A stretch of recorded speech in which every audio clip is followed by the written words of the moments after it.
MMA guru, what's good, yo? What's up, What's up, man? What's the questions? All right.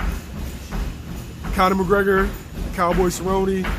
Does Cerrone stand a chance? Does Cerrone stand a chance? Do you want my actual breakdown, or you just want to know who I Break it got? down. Break it down. All right, so we gotta look at it this way. Cerrone's one of the most accomplished non-title holders in UFC history. He has, I think, more records than anybody in UFC history standing.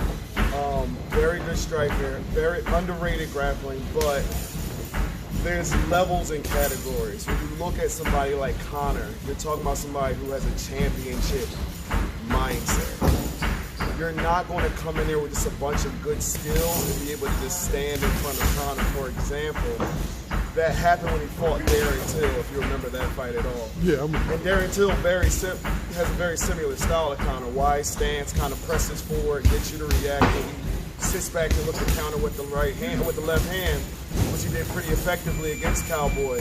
What you got to remember is, though Till is bigger, Conor's a lot more faster and is showing a lot more one-punch knockout power, and that's translated up to 170.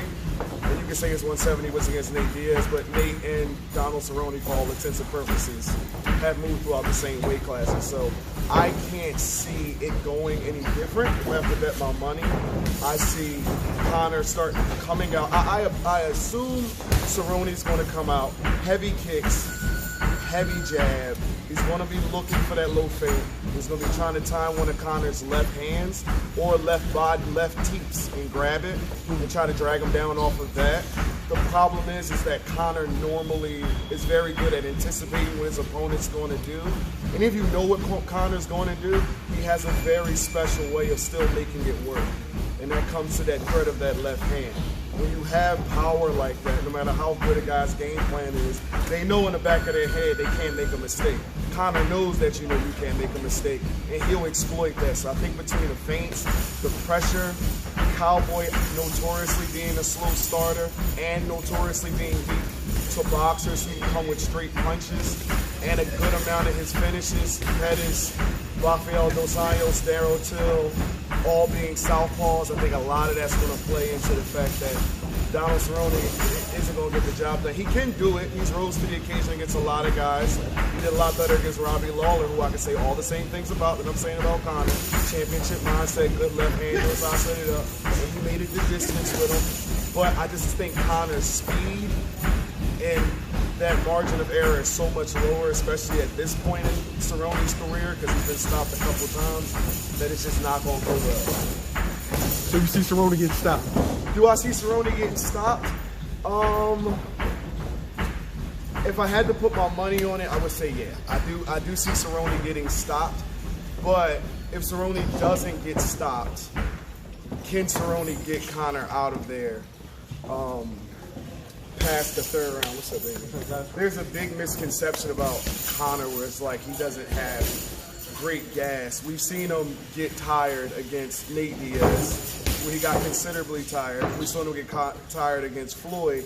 Outside of that, when you talk about Nate, everyone gets tired against Nate, either for beating up on him or her leaning on you, and he had to go through both of those things. And we saw him breathe heavy against Khabib, but I think against Khabib, you proved that when you came out in the third round, won the third round, shut down 4 takedowns attempts by Khabib Nurmagomedov, both against the cage where he's a monster amongst men, and in the center where the narrative of that fight was if you get taken down, he got taken down round 1, round 2, and got dropped. He should have no gas, and he had enough gas to keep Khabib off of him and got him tired. So, and was defending takedowns in the 4th round until eventually he got taken down and choked out. I don't really see Conor having like a really bad gas problem, and I don't think Cerrone has shown to push a base where he's just constantly on top of a person. Cerrone is a very end of the strike type of fighter. A lot of jabs, a lot of quick kicks. He's not going to hunt, lean on you. He's not going to come press you with heavy hooks. And you give a good, skilled, conditioned fighter like Conor space, and he showed that in the second Nate fight, he has no problem taking a round off, coming back and winning another round and cruising to a decision. Conor's a championship fighter, and I think that's the difference. We've seen Cerrone go out there and win fights, you know, if he can outskill a guy or if he catches him, but against Conor, he's going to, I mean, it's it's just not. I just don't see any route to victory outside of him catching Conor, which can happen, or let's say within a scramble, he can get Conor down, do some significant damage, and it might happen. But again, it's Cowboy. He surprised us in a lot of fights. So. I want to send a shout out to one of my partners, Mybookie.ag. Best internet gambling website there is, I promise you. Mybookie.ag. Click the link in the description box. You won't be disappointed. You can bet on anything.